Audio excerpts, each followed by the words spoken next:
Hello everyone, welcome to sleepy classes. कैसे हैं आप लोग? होपफुली अच्छे होंगे। तो आज जो है हम लोग एक नया न्यूज़ आर्टिकल कवर करेंगे। ठीक है, देखिए हुआ क्या है कि आरबीआई ने इंडियन ओवरसीज़ बैंक को प्रॉम्प्ट करेक्टिव एक्शन फ्रेमवर्क से जो है वो बाहर निकाल लिया है। मींस ये बैंक जो है अब इसमें इसके फाइनेंशियल हेल्थ में जो है काफ़ी सुधार आ चुका है और आरबीआई ने ये डिसाइड किया है कि अब जो है इस पर जो पीसीए फ्रेमवर्क का जो नॉर्म्स होता है उसको हटा लिया जाए। ठीक है, अब एग्जैक्ट न्यूज़ क्या है हम लोग देख लेते हैं। देखिए पीसीए फ्रेमवर्क जो है इस पर लगाया गया था इन अक्टूबर 2015, तो काफ़ी ज़्यादा टाइम के लिए जो है आप ये कह सकते हैं कि पीसीए के अंदर रहा है। और ये क्यों किया गया था? On the account of non performing assets, NPS जिसको कहते हैं, हाई नॉन परफॉर्मिंग एसेट्स थे उस समय, और नेगेटिव रिटर्न ऑन एसेट्स थे। ठीक है, ये दो जो है कंडीशंस थे, इसी वजह से जो है 2015 में इस पे पीसीए नॉर्म लगाया गया था। ठीक है, अब देखते हैं ये एक्चुअली हटा क्यों लिया गया। देखिए अब जो है एनपीए इसका डिक्लाइन कर गया है 3.58% तक, जो कि 5.68% था आपका मार्च 2015 में। ठीक है, और इसने जो है एक प्रॉफिट, मतलब इस बैंक ने जो प्रॉफिट कोट किया है वो क्या है, ₹831 करोड़ का इन फाइनेंशियल ईयर 21, जो कि इसका मतलब 454.33 करोड़ लॉस था इन फाइनेंशियल ईयर 15।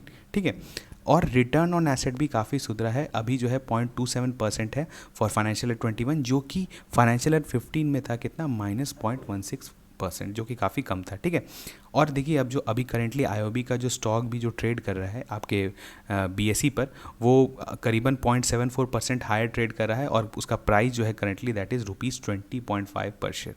तो आप कह सकते हैं ओवरऑल इसका फाइनेंशियल हेल्थ और मार्केट सेंटीमेंट भी जो है इस बैंक से रिलेटेड वो सुधरा है। ठीक है, तो ये काफ़ी अच्छी बात है। अब देखिए इसके अलावा अभी अभी जस्ट थोड़े दिन पहले इसी अर्लियर दिस मंथ ही क्या था कि कोलकाता बैंक को जो है कोलकाता बेस्ड यूको बैंक को जो भी पीसीए फ्रेमवर्क से निकाल लिया गया था, उसने भी जो है अपना फाइनेंशियल हेल्थ सुधार लिया था, तो उसको भी निकाल लिया गया था। अब जो है सिर्फ वो Mumbai based central bank of India remains under the PCA regime. ठीक है, तो आप कह सकते हैं कि जो बैंक्स में है धीरे धीरे फाइनेंशियल हेल्थ सुधार हो रहा है, पीसीएम फ्रेमवर्क जो है वो काम कर रहा है। ठीक है, मतलब जो आरबीआई जो इन्फोर्स करके उनका हेल्थ सुधारना चाहती थी वो अब जो हो रहा है। ठीक है, अब आप बताइए, जैसे यहाँ पर लिखा हुआ है UCO bank is based on Kolkata, central bank is based in Mumbai, तो आप बताइए कि इंडियन ओवरसीज़ बैंक जो है वो कहाँ पर बेस्ड है। ठीक है, ये आप कमेंट सेक्शन में हमें बता सकते हैं। ठीक है, हम लोग देखते हैं आगे।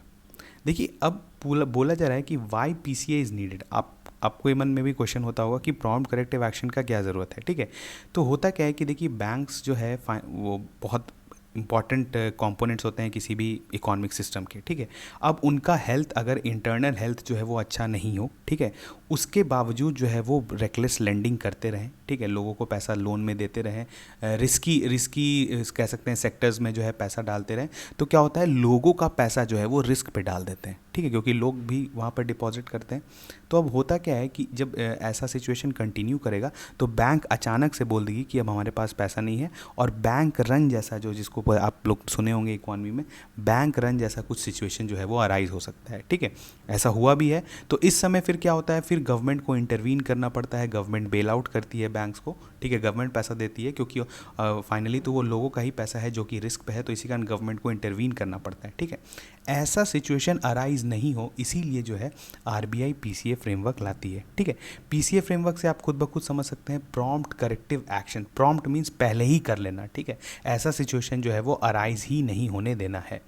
ठीक है, अब उसके बाद देखिए होता क्या है कि बेसिकली होता क्या है, इसमें सब बैंक्स नहीं होते हैं, लेकिन इसमें कुछ रेकलेस बैंक्स होते हैं। ठीक है, और आरबीआई जो है उसके अंदर जो बोर्ड, आप कह सकते हैं बोर्ड फॉर फाइनेंशियल सुपरविजन जो है, वो इन सब बैंक्स पर ध्यान, मतलब नज़र रखती है कि कौन बैंक जो है जिसका फाइनेंशियल हेल्थ जो है वो गड़बड़ा रहा है, और हम लोग को जो है वो पीसीए फ्रेमवर्क लाना पड़ेगा। तो आप कह सकते हैं आरबीआई जो है वो वॉच ओवर करती रहती है। अब आरबीआई के अंदर भी बहुत सारे बोर्ड्स होते हैं, सबका अलग अलग काम होता है, तो बोर्ड फॉर फाइनेंशियल सुपरविजन जो होते हैं वो इस तरह के काम करते हैं। ठीक है, अब देखिए आरबीआई को ये पावर कैसे मिलता है, तो पावर मिलता है बैंकिंग रेगुलेशन एक्ट 1949 से। ठीक है, बैंकिंग रेगुलेशन एक्ट 1949 बहुत ही कॉम्प्रिहेंसिव एक्ट है, इसके अंदर बहुत सारा पावर्स मिला हुआ है आरबीआई को। ठीक है, तो उसमें बहुत सारे आप देख सकते हैं, अगर आप देखना चाहते हैं तो इसको आप आरबीआई के साइट पे भी पढ़ सकते हैं। तो उसमें दिया हुआ है कि अगर ऐसा कुछ सिचुएशन अराइज होता है तो आरबीआई जो है वो इन्फोर्स कर सकती है कुछ रेस्ट्रिक्टिव एक्शंस, जो कि हम लोग उसको एक कह सकते हैं एक फॉर्मेट में जो है निकाल दिए हैं, that is PCA framework.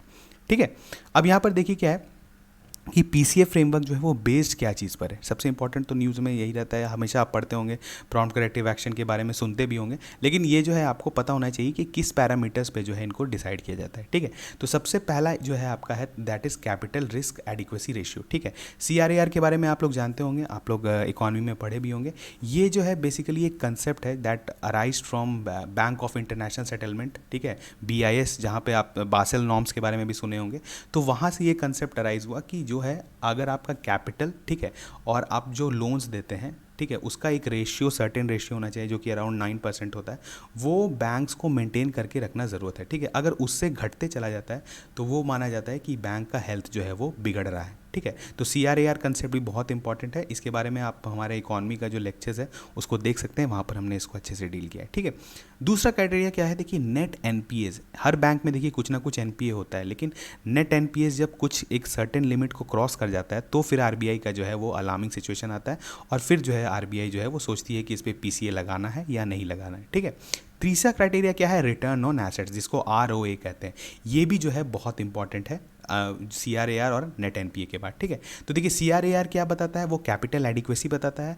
NPA क्या बताता है, एसेट क्वालिटी बताता है कि कितने मतलब जितना लोन्स दिए हैं उसमें से कितना जो है वो एनपीए टर्न हो गए हैं, और जो आरओए है वो that tells about the profitability. ठीक है, तो आप कह सकते हैं तीनों फैक्टर्स जो है वो बहुत इंपॉर्टेंट है। ठीक है, अब देखिए इन तीनों का क्या है, कुछ जो है क्राइटेरिया सेट किया गया है कि 9%, जैसे सीआरएआर 9% से नीचे होगा तो वो एक थ्रेशोल्ड, जैसे थ्रेशोल्ड कैटेगरीज बांटा गया है, 3 कैटेगरीज, जैसे थ्रेशोल्ड 1 है, थ्रेशोल्ड 2 है, थ्रेशोल्ड 3 है। तो सबका क्या है कि ट्रिगरिंग पॉइंट्स अलग अलग है। जैसे सीआरएआर अगर 9% से नीचे होता है तो थ्रेशोल्ड 1 में आ जाएगा वो बैंक। ठीक है, अगर उससे ज़्यादा नीचे घटता है तो 2 में और फिर 3 में। तो ये जो है ऐसे कह सकते हैं आप ग्रेडेशन है ऑफ पीसीए फ्रेमवर्क। ठीक है, इसके बाद क्या होता है कि जब इस तरह के थ्रेशोल्ड्स में डाल दिया जाता है तो फिर आरबीआई जो है इनिशिएट करती है क्या, कुछ मैंडेटरी एक्शंस है। मैंडेटरी एक्शन मतलब क्या है कि ये तो आरबीआई लेगी ही अगर बैंक जो है वो इस कैटेगरी में आ गया। ठीक है, और कुछ जो होता है वो होता है डिस्क्रिशनरी एक्शंस, मतलब कि आरबीआई पे डिपेंड करता है कि वो एक्शन लेगी या नहीं लेगी। ठीक है, इन एक्शंस लेने के बाद क्या होता है कि बैंक में जो है वो सुधार आता है, उसके फाइनेंशियल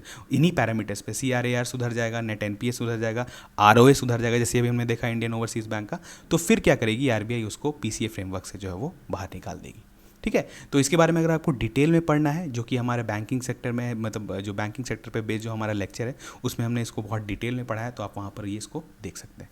ठीक है, तो हम लोग मिलते हैं किसी ऐसे ही लेक्चर में, तब तक थैंक यू।